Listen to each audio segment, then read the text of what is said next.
ఈరోజు రాజన్న సిరిసిల్ల జిల్లాలోని మా గిరిజనుల తరఫున మాట్లాడడం జరుగుతుంది.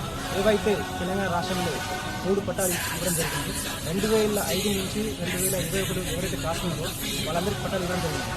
పట్టాలు ఇచ్చిన తర్వాత కూడా అనేకమైన గిరిజనుల మీద ఇంకా 3 కేసులు ఉన్నాయి.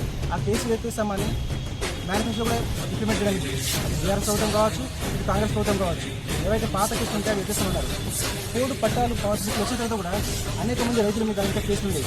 వీళ్ళ చుట్టూ కోర్టు చుట్టూ తిరగాలంటే వ్యవసాయం చేయాలా, లేకుంటే కోర్టు చుట్టూ తిరగాలా, ఒకసారి ప్రభుత్వం ఆలోచించాలి. మేమేమంటామంటే 2022 తర్వాత ఎవరైతే కొత్తగా కాన్స్టిట్యూట్ చేస్తే వాళ్ళని మీరు కేసు పెట్టుకోండి, నేను దానికి అభివృద్ధి చేయట్లేదు. కానీ ఏవైతే పట్టాలు వచ్చినాయో 2022 కంటే ముందు ఉంటే కేసులు ఉంటే అవన్నీ మీరు మాఫీ చేయాలని మా గిరిజన తరఫున డిమాండ్ చేయడం జరుగుతుంది. ఎందుకంటే వీళ్ళందరూ సామాన్య రైతులు, వాళ్ళు ఒక అడ్వకేట్ని పెట్టుకొని కోర్టు చుట్టూ తిరగాలంటే నానా కష్టాలు పడుతున్నారు. ప్రభుత్వం దయ చూడాలి.